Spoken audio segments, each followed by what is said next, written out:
welcome back to the Toffee Blues, where Sam, Teddy and I are here for another player review for this season, so far at least. The show we're going to do tonight is on Djibril Sidibe first, our only loan signing this season, and that's quite a far cry really from the days of Roberto Martinez and Everloan, when we were signing about 3 or 4 loan players a season. So we've only made one, and it's Djibril Sidibe, and we'll start with you on this one, Teddy. What have you made of Sidibe's spell on loan from Monaco this season? It's a hard one to sum up, really, isn't it? Because, well, he's off his head. He's completely off his head as a player. Sometimes he's an absolute monster, and he's just can't be beat. He's going one-on-one with a winger and coming out on top every time. And then other times he's disastrous. Like he's the weak link in the team, and the opposition are targeting him. And it's hard to really make your mind up. He is such a hot and cold player. There doesn't seem to be any middle ground with him. I mean, earlier in the season, I was all for Sidibe. His attacking contribution was just a breath of fresh air. Seamus Coleman, fantastic player, fantastic servant to the club, and I wouldn't even go so far as some others and say like, oh, he's not, he's not 40. He's got a fair few years left in him, but he's just lost a little bit of cutting edge going forward since he came back from his injury. Whether it's pace, whether it's confidence in taking on the man, but he's lost a little something recently with his attack and play. Seamus Coleman still got it defensively, still as good as he was, but Sidibe was just a cut above him with his contribution to assists and what have you. His crossing was a lot better. Yeah, his crossing is a lot better, and there was some balls he played. There was one, I think it was it Huddersfield, where his first assist, and he played a diagonal across to Calvert-Lewin. And it was just... against Sheffield Wednesday. Sorry, who did I say? Huddersfield? Sheffield Wednesday, yeah. Sorry, my mistake. Against Sheffield Wednesday, the type of ball he played, the diagonal crossfield from the right flank, it just struck me like that. Seamus Coleman wouldn't have even attempted that ball or even seen it. He just added something completely different. And there's been games where he's been fantastic, but then there's been games like... Then there was the Norwich game. Yeah, the Norwich game... where he was absolutely dreadful. No, man, Sidibe, get over. Yeah, the famous fake clip. That might have been me. I was sitting in the lower Bullens that game, so it might not have even been the fella holding the camera. Might have been me from underneath him. And then there's obviously the Chelsea game, the last game we played before, lockdown. Oh, and it was one of the worst individual performances of the season. He was absolutely diabolical. So it's hard.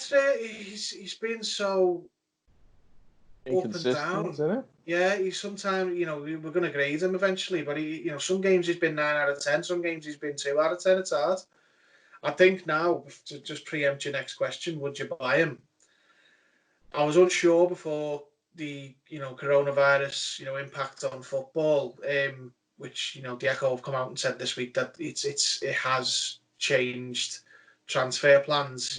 What was planned has now been sort of modified to accommodate the losses that'll incur.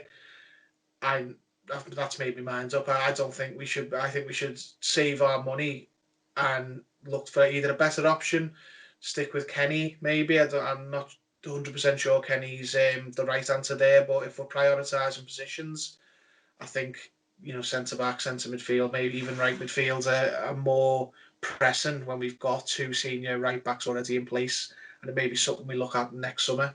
But I wouldn't buy Sidibe with the market being as it is now, with money needing to go a lot further, even though it is a low fee by the previous standards.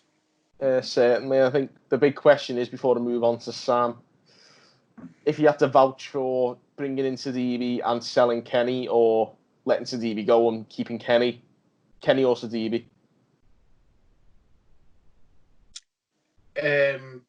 Straight, we get money for Kenny if we sell him, but you can only buy Sidibe type scenario.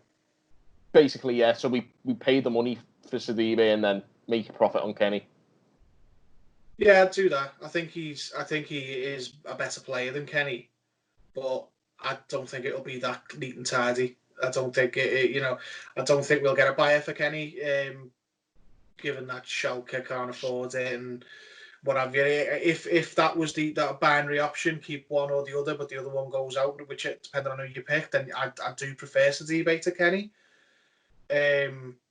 But as I say, I don't think it'll be as neat and tidy and as black and white as that. I think it'll be a lot more complicated, and I don't think we should be buying Sidibe if other options are available, which obviously in that scenario they wouldn't be. So, can you see John Joe Kenny playing for Everton next season? Before Sidibe, I do. I think there is still a possibility that we could get a different right back. But yes, I think if you said to me now who's got more chance of playing next season for Everton, Sidibe or Kenny, it's going to be one or the other. I'd probably say Kenny, given the financial situation. So it's more of a circumstance thing that's brought Kenny back. Yeah, it's a circumstance. That's there's a lot of intangibles going with that. Who do I prefer out the two? Sidibe. Who do I think's more likely? Kenny, just because of the situation. But it's not to say I don't like Kenny. I don't think he's a massive step down from Sidibe. I just think Sidibe is a better player, but it's a matter of money. No. Well, let's not also forget that John Joe Kenny is younger and could still kick on a bit. So yeah, I mean, I said in the previous segment that there's every chance John Joe Kenny comes back and does a Calvert-Lewin. He's been around for a while, but change of system, change of manager, just clicks with him, and he grows as a player. That would be the perfect scenario. I mean, I don't think anyone would be against that happening. I think that'd be everyone's first choice, but it's just whether it's realistic or whether you envision it. But we'll see. I think it's more likely we'll see Kenny than Sidibe, though. Certainly. Sam, what about you? Would you want to shed some light on the Djibril Sidibe conundrum? Do you think that there's a standout sort of performance? Do you venture more to the positive side or the negative side of Djibril Sidibe's game? Yeah, I think it's difficult. I remember his debut at Lincoln, and we were there, and I remember after it thinking it was weird, like for someone who's been in a World Cup squad, he didn't look that great there. And he did win me over for a couple of weeks. Then I think got a few good assists and looked comfortable going forward. But I think Terry kind of summed it up quite nicely. He has just been a little bit too inconsistent. I think his positioning has left a lot to be required at times. I think 1-against-1, he's not really too bad, but it does seem like he just switches off positionally. I think we've seen it against Arsenal when Aubameyang got in behind him. I think the Brighton goal when Dean scored the own goal, towards Christmas was probably him kind of venturing upfield when it was 2-2 in the last minute. So I think if we have to make a decision, if we're having to look at this summer as a kind of unique summer where we have to go after the priorities, I think I'd rather just say, look, well, we definitely need a centre-back. We definitely need a centre-mid. Let's just get Kenny back. Kenny's value will still be there next summer, I'd like to think. So I think I'd definitely go for Kenny over Sidibe at this point. Yeah, I think that would be the take I'd have on it as well, to be honest. I think I'm not sure whether it's not necessarily. I'm relatively impressed with what I've seen from Kenny playing for Schalke. I know they've not played well recently, Schalke, but he has had a decent season over there, and I'd like to see what he could do coming back to Goodison next season. And more than anything, I'm not confident enough in Djibril Sidibe as a right back to maintain a place in an Everton side that's obviously trying to aim higher than it's already at. Yeah, I don't know. I think the thing is that we probably can't. I think this summer now, even if this wasn't going on, I still wouldn't probably say, pay the money for Sidibe. I just don't think he's shown enough, and I do think that somewhere down the line something better will come up. So, he's been decent for us, Sidibe. I'd never put him down as a flop. I'd never put him down as one of the worst players to play for Everton or anything like that. He's obviously got pedigree. He's played in a World Cup.